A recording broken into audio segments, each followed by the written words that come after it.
If somebody offered to buy your Shopify brand tomorrow, would it actually be sellable? Or are you just self-employed with a fancy website and some cool products? In this video, we're going to break it down. My name's Leighton. I run an agency in Dublin. We're a performance marketing agency that helps with acquisition, retention, all things e-commerce growth. We manage over 9 figures in yearly revenue. And yeah, let's get into it.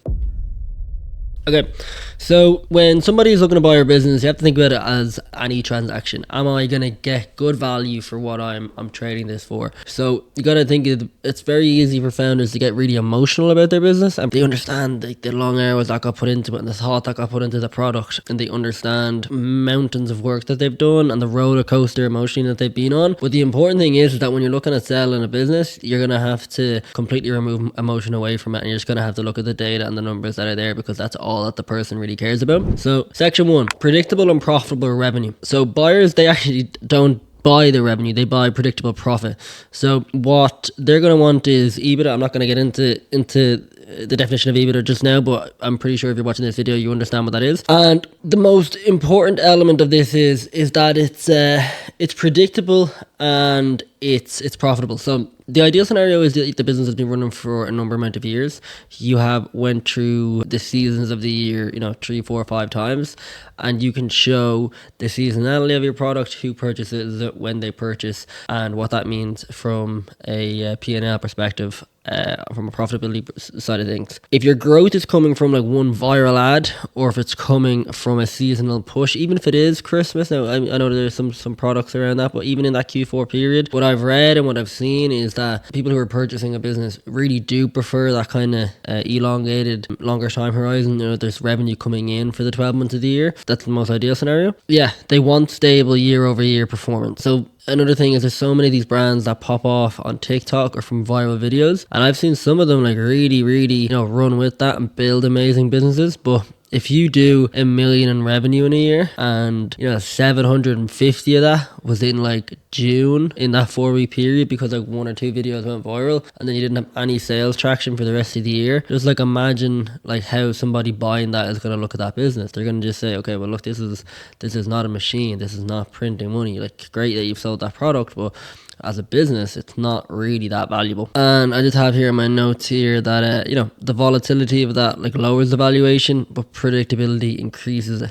And a chaotic business might sell for 2 or 3 times profit, but a predictable, scalable one that is like really watertight, and we'll get into that now in a minute, is gonna probably demand like 4, 5, 6 extra profit. Section 2 is retention depth. So this is massive, right? So buyers hate businesses that are purely acquisition dependent. There's a lot that goes into the acquisition of a business, and there's so much depending across budgets, content, teams, platforms, that what you really want from a business perspective is LTV and retention. Now granted, if the business is getting customers and the LTV is provable, but what you really want to do is you want to understand, okay, what is the time to second purchase for this product? What's the percentage of revenue from existing customers on a monthly, quarterly, and yearly basis? And what's the strength of email and SMS revenue? So of course you don't want it to be heavily reliant. You don't want no new customers coming in over the last 12 months and the whole business being relied on just repeat revenue, although that's probably a good sign to ramp things up. But you want to make sure that that's there, and people are not just purchasing a business that needs to constantly be fed new customers, and there's not a clear path on how they're going to do that. So if your business stops spending money on ads and revenue collapses like instantly, then that's a huge risk. And again, that's a conversation that I've had very frequently, not even just e-commerce, but in service businesses and events. If you're too dependent on ads and acquisition, and there's no clear kind of benchmark for the revenue that you're generating, things can get a bit unreliable. So if retention is strong, the risk is lower. Lower risk, higher multiple, and retention is a valuation leverage. I think we're all on the same page there. Section 3, channel risk and platform dependency. If 90% of your revenue comes from meta ads, that's a huge red flag. And if 70% comes from one SKU, that's also a red flag in most scenarios. So buyers are looking for channel diversification, which is a lot harder than it sounds. Product diversification is ideal. Geographic opportunity. So what that means there is, okay, has this business worked well in the UK?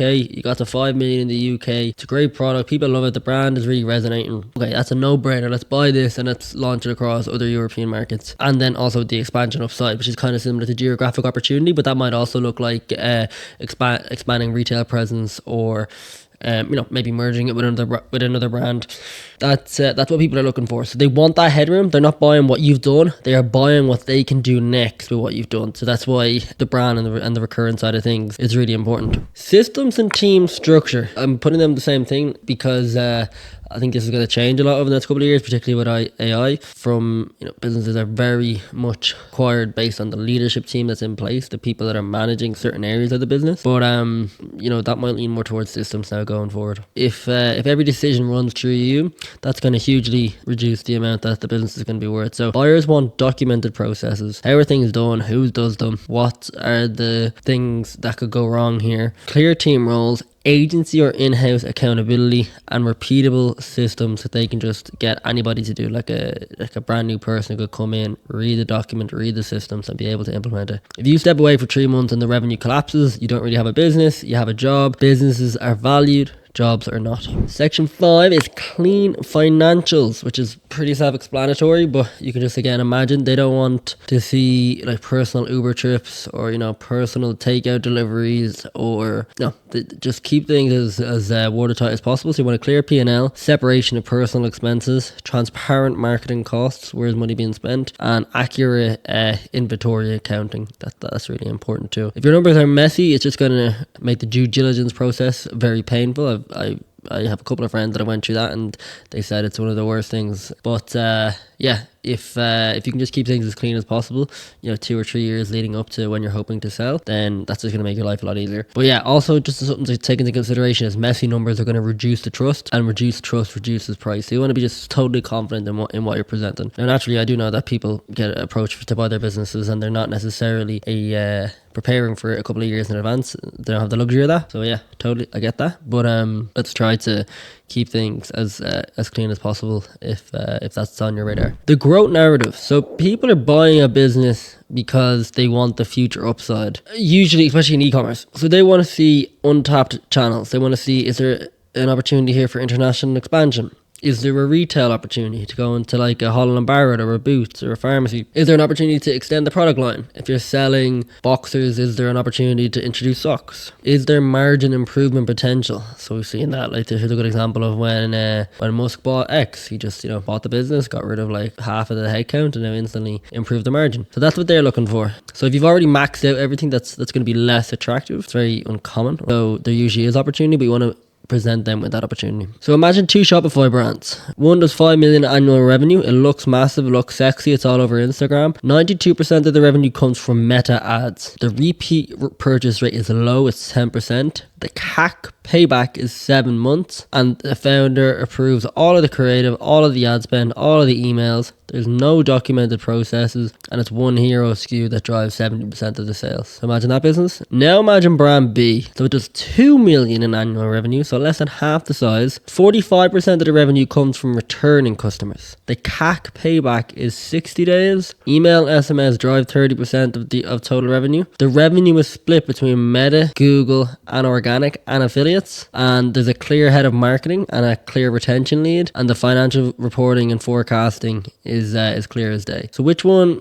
do you think is more appealing from a buyer perspective? Obviously you're going to say business B. Yeah, and that's the real of it. The smaller business could be worth the same or more, and that's the punch. And a lot of people don't really realize that, and they're chasing revenue and sales. And there's some platforms that I won't get into, but that are allowing people to have phenomenal sales, but at the cost or sacrificing a lot of profit and a lot of margin. So yeah, just think about all those things when I know some people will say, okay, in that scenario you're getting brand awareness. Fair enough if that's the way you think about it. But yeah, if you want to build a sellable brand, start operating like you're being evaluated today. So that means strong margins, predictable acquisition, deep retention, diversified channels, and clean systems.